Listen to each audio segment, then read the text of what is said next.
نیت کی بحثیں آ رہی تھی اور نیت کی 10 باتیں تھیں، 8 پوری ہو گئی، 9ویں بات التاسع فی محل ہے۔ 9ویں بات ہے نیت کے محل کے بارے میں کہ نیت کا محل کیا ہے، زبان ہے، دل ہے، کیا ہے اس کا جو محل ہے نیت کا وہ دل میں، دل اس کا محل ہے، لہذا نیت جب بھی ہوگی ظاہر ہے وہ دل سے ہوگی، زبان سے نیت نہیں ہوتی، نیت کا اظہار ہو سکتا ہے، نیت ہمیشہ ہر موقع پر دل میں ہوگی۔ اب یہ فرما رہے ہیں کہ نیت سے متعلق اس بات کی مناسبت سے 2 قاعدے ہیں۔ پہلا قاعدہ یہ ہے جن اعمال کے لیے نیت ضروری ہے وہاں وہ نیت ہی کارآمد ہوگی جس کا تعلق دل سے ہے، اور تلفظ لسان کافی نہیں ہے، زبان سے بولنا کافی نہیں ہے۔ ایک آدمی زبان سے نیت کرتا ہے لیکن اس کا دل خالی ہے نیت سے، تو اس سے کچھ بھی نہیں ہوگا۔ تو تکلم باللسان اور تلفظ باللسان اگر دل نیت سے خالی ہو تو بے معنی ہے، اس سے کوئی حاصل اور کوئی فائدہ نہیں۔ ہاں،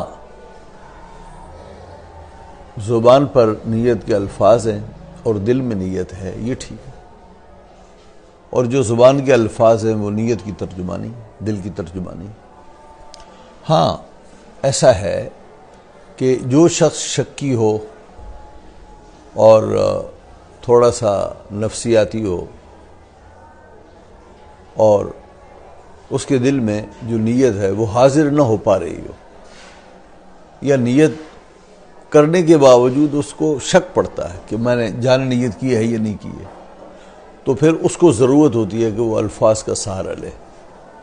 تو پھر ایسے لوگوں کے لیے کہ جو ذہنی پریشانی کا شکار ہیں اور ذہنی بیماری کا شکار ہیں، شک اور وہم کے اس میں مصیبت میں مبتلا ہیں، تو وہ لوگ اگر کریں گے، تکلم باللسان کریں گے، تلفظ باللسان کریں گے، تو یہ نیت قلب کے قائم مقام ہوگا، اور یہ اس لیے ہے کہ لا یکلف اللہ نفسا الا وسعها، لہذا جو شخص اپنے عزم کو اور دل میں نیت کو راسخ نہ کر سکے اور شکوک میں مبتلا ہو، تو پھر وہ زبان سے نیت کر لے، نیت قلب کے قائم مقام ہوگا۔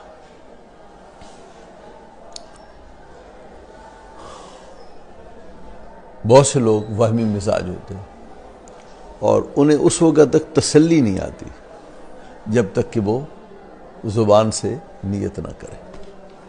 تو ہم نے بچپن میں اپنے گاؤں میں ایک آدمی دیکھا تھا، بڑی عمر کا تھا، تو وہ زبان سے نیت کرتا تھا تو اس کو پھر بھی وسوسے ہوتے تھے۔ تو بتائیے یہ تو امر محسوس ہے نا، اور جو دل میں ہے تو بتائیے اس کے بارے میں وہ بیچارہ پریشانی سے کیسے نکل سکتا تھا۔ تو میں دیکھتا تھا کہ وہ نیت کرتا تھا، نیت کی میں نے خاص، یہ الفاظ مجھے یاد ہیں، نیت کی میں نے خاص اللہ کی، خاص، یہاں تک کہ امام رکوع میں چلا جاتا تو جا کر وہ پھر جلدی کرتا اور اپنی نیت کو مکمل کرتا تھا۔ ہاں، تو ایسا شخص جو ہے وہ تو الفاظ کے بغیر نیت کر ہی نہیں سکتا، مر جائے گا۔ تو اس لیے ایسے لوگوں کے لیے اجازت ہے کہ وہ اگر ان کے دل میں وہ نیت جم نہ سکے تو یہ تلفظ باللسان کافی ہو۔ ومن فروع ھذا الاصل انہ لو اختلف اللسان والقلب، اس اصل اور اس قاعدے کی فروع میں سے یہ بات بھی ہے کہ زبان اور قلب میں اختلاف ہو جائے تو پھر اعتبار ما فی القلب کا ہوگا، جو دل میں ہے اس کا اعتبار ہوگا، زبان سے نکلے لفظ کا اعتبار نہیں ہوگا۔ لہذا زور و اثر کی نماز ہے اور پڑھنی ظہر ہے اور دل میں نیت بھی زور کی ہے، لیکن منہ سے اثر نکلے، سبقت لسانی ہو گئی، تو اس سبقت لسانی کا کوئی اعتبار نہیں ہے، وہ جو ما فی القلب ہے وہی موت۔ لیکن کچھ چیزیں اس قاعدے سے مستثنا، ان میں سے ایک یمین ہے، قسم۔ اگر کسی شخص کی سبقت لسان سے اس نے قسم اٹھا لی تو اب یہ قسم منعقد ہو جائے گی اور توڑنے کی صورت میں کفارہ آئے گا۔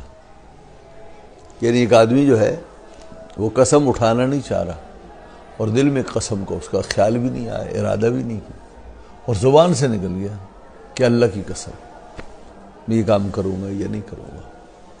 تو چلیے دوسرے لفظوں میں یوں کہ آپ سے وعدہ کرنا چاہتا ہے کہ کل میں آپ کے یہاں آؤں گا، اور غلطی سے نکل گیا خدا کی قسم آؤں گا۔ اب یہ خدا کی قسم آؤں گا، یہ قسم ہے، اب اس قسم کا اعتبار کیا جائے گا۔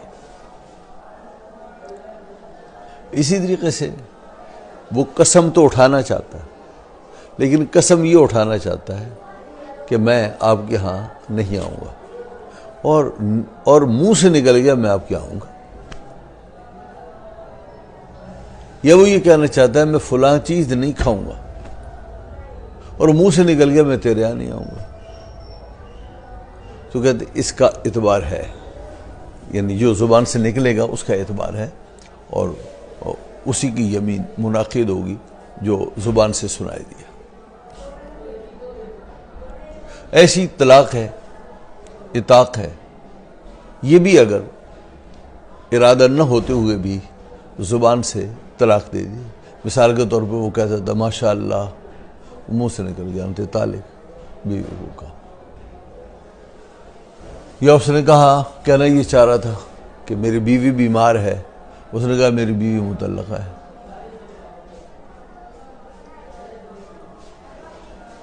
تو اسی طریقے سے غلام کو کچھ اور کہنا چاہتا تھا، منہ سے نکل گیا انت حر، تو آزاد ہو گیا۔ تو یہ فرماتے ہیں طلاق اور اطاق میں جو معاملہ ہے فیق و قضاء لا دیانتاً، قضاء واقع ہوں گے، دیانتاً واقع نہیں۔ دیانتاً واقع، دیانتاً ان کی بات جو ہے طلاق دیانتاً نہیں ہوگی، اطاق دیانتاً نہیں ہوگا، لیکن قضاء ہوگا۔ کیا مطلب ہے؟ فیما بینہ و بین اللہ، ٹھیک ہے، اس سے مواخذہ نہیں ہوگا، اللہ اس سے مواخذہ نہیں کرے گا طلاق کے معاملے میں کہ تو نے طلاق دی تھی اور پھر تو نے اس پر عمل نہیں کیا، تو نے آزاد کیا پھر اس کو آزاد کی حیثیت تو نے نہیں دی، یہ نہیں سوال ہوگا۔ تو اللہ اور بندے کا معاملہ یہ ہے۔ لیکن قضائے قاضی تو وہ کہے گا ہوگی طلاق، عورت کہتی ہے اس نے مجھے طلاق دی ہے، تو قاضی کہے گا اب ثابت ہو گیا، یا شوہر نے کہا جی بھولے سے نکل گیا، تو قاضی کہے گا پھر عورت کو طلاق ہو گئی، غلام آزاد ہو گیا، اور مفتی بھی یہی فتویٰ دے گا، اور لوگ بھی یہی برتاؤ کریں گے کہ جو منہ سے نکلا ہے۔ ہاں اللہ کا معاملہ ہے، وہ اللہ پھر جانے، وہ تو مرنے کے بعد ہوگا۔ زندگی میں یہی ہوگا کہ لوگ اس سے پوچھیں گے کہ تو نے طلاق دی۔ اب اس کے بعد جو ہے یہاں تک ایک قاعدہ جو ہے وہ آیا، اور اس قاعدے کے بارے میں کچھ تفریعات، کچھ مسائل وہ ہم نے آپ کو بتایا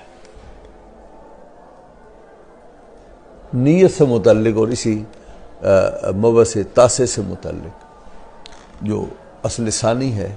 اور دوسرا قاعدہ وہ یہ ہے جتنی عبادات ہیں اس میں نیت قلبی کے ساتھ تلفظ کو جمع کرنا مشروط نہیں ہے، کہیں بھی مشروط نہیں۔ نیت قلب کافی ہے، اور عبادات میں سے کہیں بھی نیت قلب کے ساتھ تلفظ کی شرط نہیں ہے، اور یہ نہیں ہے کہ زبان سے وہ ادا ہوگی نیت تو نیت قلب کا اعتبار ہوگا، ایسا نہیں، شرط تو نہیں ہے۔ اس بات پر تو ہے اجماع کہ نیت قلب جو ہے وہ مشروط تلفظ کے ساتھ نہیں ہے، لیکن کیا تلفظ باللسان اور جو نیت ہے زبان کے ساتھ، کیا اس کا اعتبار ہی نہیں ہے؟ یہ نہیں ہونی چاہیے؟ کہتے اس میں اختلاف ہے، اور ان کے الفاظ یہ ہیں کہ بحال یستحب التلفظ، کیا تلفظ مستحب ہے؟ نیت کے ساتھ تلفظ مستحب ہے؟ کیا مسنون ہے؟ کیا مکروہ ہے؟ یہ تینوں قول ملتے ہیں، شرط تو نہیں ہے، لیکن بعض نے کہا مستحب ہے، بعض نے کہا سنت ہے، بعض نے کہا مکروہ۔ صاحب ہدایہ نے کہا کہ پہلی بات کو ترجیح دی ہے کہ تلفظ مستحب ہے۔ ذالک لمن لم تجتمع عزیمتہ یہ اس شخص کے لیے ہے کہ جس کی نیت مجتمع نہ ہو، نیت میں پختگی نہ ہو، پختگی پیدا نہ ہو، تو پھر ایسا شخص جو ہے اس کے لیے بہتر ہے کہ وہ زبان سے بھی کہے۔ نیت کے بارے میں جو فیصلہ کن بات ہے وہ یہ ہے، جسے صاحب فضل القدیر نے ذکر کیا ہے، کیا نبی پاک صلی اللہ علیہ وسلم سے، آپ کے اصحاب سے تلفظ بالنیت کہیں منقول نہیں۔ کہیں منقول نہ ہونے کے معنی اس تعمیم کا مطلب یہ ہے نہ حدیث صحیح میں ہے نہ حدیث ضعیف میں ہے۔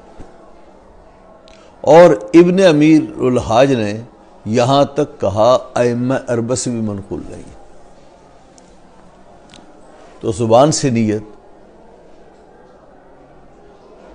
یہ کہیں بھی نہیں آیا، نہ نبی پاک صلی اللہ علیہ وسلم سے منقول، آپ کے اصحاب سے منقول، یہاں تک کہ ائمہ اربعہ سے بھی منقول نہیں۔ تو جب ائمہ اربعہ سے بھی منقول نہیں ہے تو پھر یہ کئی قرنوں کے بعد کی بات ہے۔ یہ متاخرین نے نیت پر زیادہ زور دیا ہے کہ نیت کر لینی چاہیے، مستحب ہے۔ تو کم سے کم جو 3 قرن ہے جنہیں خیر القرون کہا جاتا ہے، ان میں کہیں بھی زمانہ صحابہ، تابعین، تبع تابعین، کہیں ائمہ اربعہ سے منقول نہیں۔ بھئی ائمہ اربعہ کون ہے؟ یا تابعین ہیں، بعض تبع تابعین۔ اب یہاں یہ دیکھ لیں کہ جو لوگ یہ کہتے ہیں کہ بھائی فلاں چیز، فلاں عمل نہ حضور سے منقول ہے، نہ حدیث صحیح ہے، نہ حدیث ضعیف ہے، نہ صحابی کا عمل ہے، نہ نبی کا عمل ہے، تو پھر یہ دلیل ہو گئی کہ یہ ناجائز۔ تو پھر نیت کے بارے میں کیا کہو گے؟ نیت بالتلفظ کے بارے میں کیا کہو گے؟ زبانی نیت کے بارے میں، زبانی نیت نہ حضور سے منقول ہے، نہ صحابہ سے منقول ہے، نہ ائمہ سے منقول ہے، لیکن اس کے باوجود جائز ہے یا نہیں ہے، اور فقہ کی کتابوں میں لکھا ہوا ہے یا نہیں، تو معلوم ہوا کہ یہ کوئی دلیل نہیں ہے۔ تو میلاد شریف عرس اور جو معمولات اہل سنت ہے، اس پر جو فریق مخالف ہے وہ اسی قسم کی گفتگو کرتا ہے کہ کیا یہ کام نبی پاک صلی اللہ علیہ وسلم نے کیا، صحابہ کرام نے کیا، بولو کسی امام نے کیا؟ تو اس کا مطلب یہ ہے کہ اگر نبی پاک صلی اللہ علیہ وسلم نہ کریں، صحابہ نہ کریں، اور کسی امام سے منقول بھی نہ ہو، تو وہ ناجائز ہوتا ہے؟ ناجائز تو نہیں ہے۔ نیت باللسان ناجائز تو نہیں ہے، لیکن دیکھ لیں جائز ہے، لیکن نہ صحابہ سے منقول ہے، نہ نبی پاک صلی اللہ علیہ وسلم سے منقول ہے، نہ ائمہ اربعہ سے منقول ہے۔ یہ صاحب فضل القدیر نے لکھا۔ اس لیے کوئی بات اصول کے انداز میں بیان کی جائے تو سوچ سمجھ کے بیان کی جائے۔ اچھا بھائی دیکھو، یہاں تک تو یہ آیا کہ تلفظ بلسان ضروری نہیں ہے، اور نیت جو ہے اس کا تعلق دل سے ہے، قاعدہ یہی ہے۔ اور یہ بتایا کہ مجتبہ اور کنیہ کے حوالے سے بتایا کہ المختار وانہ مستحب، ضروری تو نہیں ہے، مستحب ہے، ناجائز بھی نہیں ہے، مستحب ہے۔ تو خلاصہ یہ نکلا نیت کافی ہے منوی کے لیے، جو آپ کا عمل ہے اس کے کرنے کے لیے اور اس میں مصروف ہونے کے لیے پہلے سے نیت ہونی چاہیے، اور زبان سے بولنا یہ کچھ ضروری نہیں۔ لیکن اس اصل سے چند مسائل مستثنیٰ ہیں۔ کیا؟ اس اصل سے چند مسائل مستثنیٰ۔ کیا مطلب ہے؟ کہ ہر عمل میں نیت قلب ہے اور تلفظ باللسان کی کوئی حیثیت نہیں ہے، لیکن کچھ مسائل ایسے ہیں کہ جس میں نیت قلب کا اعتبار نہیں ہے اور تلفظ باللسان ہی کا اعتبار ہے۔ ان میں سے ایک مسئلہ نظر ہے اور دوسرا وقف ہے۔ نظر ہے اور وقف، ایسی طلاق ہے، عتاق ہے، ایسی اور بھی مسائل ہیں۔ اب ایک آدمی جو ہے وہ دل میں نظر مانتا ہے کہ میرا مریض ٹھیک ہو جائے تو میں 4 آدمیوں کو کھانا کھلاؤں گا، یا وہ کہتا ہے میں روزہ رکھوں گا، یا وہ کہتا ہے میں اعتکاف کروں گا، یا میں 1000 روپیہ طلبہ کو دوں گا۔ یہ دل منت مان لی، اس نے نظر مان لی اور مجھے ٹھیک ہو گیا۔ تو بتائیے یہ منت ہوئی؟ کیا یہ منت کہلائے گی؟ نہیں، منت ہوگی تو عمل بھی واجب ہوگا، جب تک کہ تلفظ باللسان نہ کرے، اور یہ نہ کہے کہ میرا مریض اے اللہ اگر ٹھیک ہو گیا تو میں نے نظر مان لی ہے کہ میں 3 روزے رکھوں گا یا 1 روزہ رکھوں گا، یا میں فقراء کو یہ چیز دوں گا۔ تو نظر کب ہوگی؟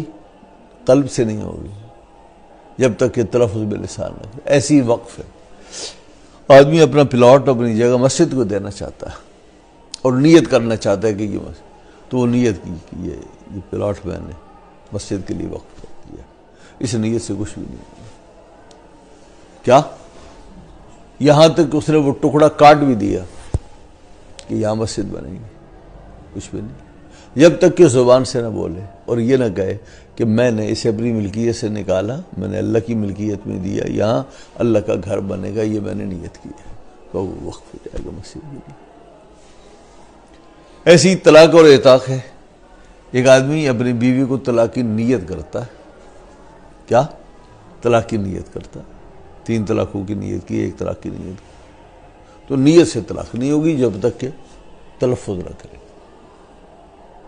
اسی طریقے سے ایک آدمی دل ہی دل میں غلام کو آزاد کرتا ہے تو آزاد نہیں ہوگا، دل ہی دل میں طلاق دیتا ہے، طلاق نہیں ہوگی جب تک کہ وہ اطاق کے لیے تلفظ نہ بولے اور طلاق کے لیے بھی تلفظ نہ بولے۔ یہاں تک کچھ مستثنی مسائل آئے کہ وہاں پر تلفظ کا اعتبار ہے، نیت کا اعتبار نہیں ہے۔ اس سے پہلے یہ تھا تلفظ کا کوئی اعتبار نہیں، نیت کا اعتبار ہے، لیکن کچھ مستثنی ہے، ان میں سے ایک اور مستثنی مسئلہ بھی ہے، اس کو پھر انشاءاللہ ہم بیان کریں گے، اسے حدیث النفس سے تعبیر کیا جاتا ہے۔